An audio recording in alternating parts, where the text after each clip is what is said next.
29వ రాష్ట్రంగా ఏర్పడింది తెలంగాణ. కానీ అది మిగులు రాష్ట్రం, అంటే మిగులు డబ్బున్నటువంటి రాష్ట్రం. మరి ఆంధ్రప్రదేశ్ 29వ రాష్ట్రంగా ఏర్పడిన తెలంగాణ అయినా సరే లోటు బడ్జెట్ తో కొట్టుమిట్టాడింది ఆంధ్రప్రదేశ్. కానీ నేడు ఆ ఆంధ్రప్రదేశ్ అభివృద్ధిలో కానీ, బడ్జెట్ లో కానీ, సంక్షేమంలో కానీ అడుగడుగున ముందుకు పోతూ మిగతా రాష్ట్రాలకు, ఏకంగా కేంద్రానికి కూడా అభివృద్ధిలో సవాల్ విసురుతోంది. అటువంటి గొప్ప బడ్జెట్ ఈ రోజు ప్రవేశపెట్టడం జరిగింది ఆంధ్రప్రదేశ్ అసెంబ్లీలో. మొత్తం బడ్జెట్ 2,26,117.53 కోట్లుగా ఉంది. ఇక ఆయా రంగాలకు జరిపిన కేటాయింపులు గనక చూసినట్లయితే ఆశ్చర్యం కలగక మానదు.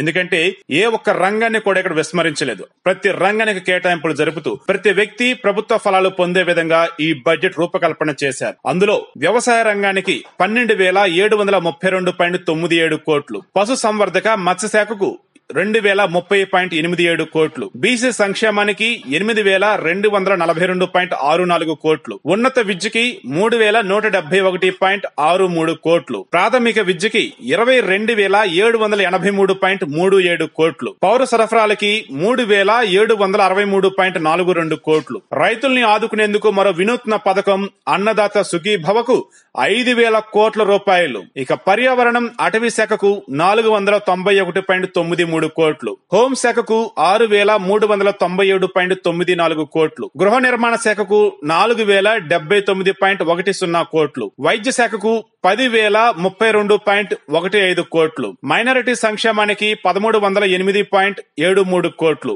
న్యాయశాఖకి 918.81 కోట్లు, ఐటీ శాఖకు 1,006.81 కోట్లు, ఇరిగేషన్ కు 16,852.27 కోట్లు, కార్మిక ఉపాధికి 1,225.75 కోట్లు, పరిశ్రమల శాఖకు 4,114.92 కోట్లు, మున్సిపాలిటీ అండ్ డెవలప్మెంట్ కి 7,979.34 కోట్లు, పంచాయతీరాజ్ గ్రామీణ అభివృద్ధికి 35,182.61 కోట్లు, రెవెన్యూ శాఖకి 5,546.94 కోట్లు, స్కిల్ డెవలప్మెంట్ కి 458.66 కోట్లు, సాంఘిక సంక్షేమానికి 6,861 కోట్లు, రోడ్లు భవనాల శాఖకి 5,382 కోట్లు, స్త్రీ శిశు సంక్షేమానికి 3,408.66 కోట్లు, క్రీడలు యువజన శాఖకి 1,982.74 కోట్లు, ఎస్సీ సప్లాన్ కి 14,363.34 కోట్లు, ఎస్టీ సప్లాన్ కి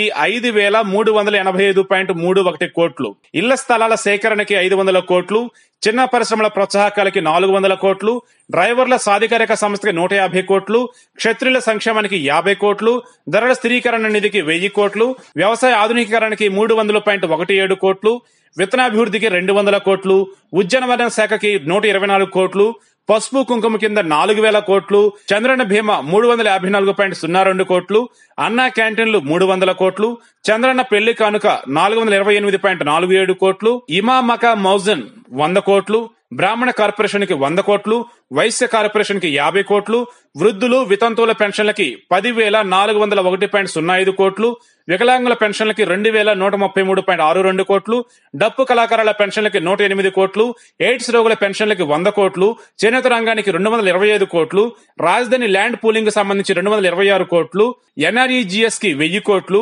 ఆంధ్రప్రదేశ్ లో రైల్వే లేనికి 180 కోట్లు, ఎన్టీఆర్ విదేశీ విద్యాధరణకు సంబంధించేసి 100 కోట్లు, డ్వాక్రా మహిళలకు 1,100 కోట్లు, ముఖ్యమంత్రి యువనేస్తానికి 1,200 కోట్లు, మార్కెట్ ఇంటర్వెన్షన్ ఫండ్ 1000 కోట్లు, ఆహార శుద్ధి పరిశ్రమలు 300 కోట్లు, పోలవరానికి ఇప్పటివరకైన ఖర్చు 15,587 కోట్లు, 8-10 తరగతుల విద్యార్థులకు మధ్యాహ్న భోజన పథకానికి 156 కోట్లు, ఉపాధి హామీ పథకానికి 1000 కోట్లు, జలవనరుల శాఖకు 16,852.27 కోట్లు. ఈ రకంగా చూసుకుంటున్నప్పుడు గతంలో ఎప్పుడు లేని విధంగా సంక్షేమానికి, అభివృద్ధికి బాటల పరిచి అతి గొప్ప కేటాయింపులు జరిపినటువంటి బడ్జెట్ గా ఈ బడ్జెట్ ని రాష్ట్రమంతా కూడా కొనియాడుతూ ఉన్నారు, దేశమంతా కూడా కీర్తిస్తూ ఉన్నారు.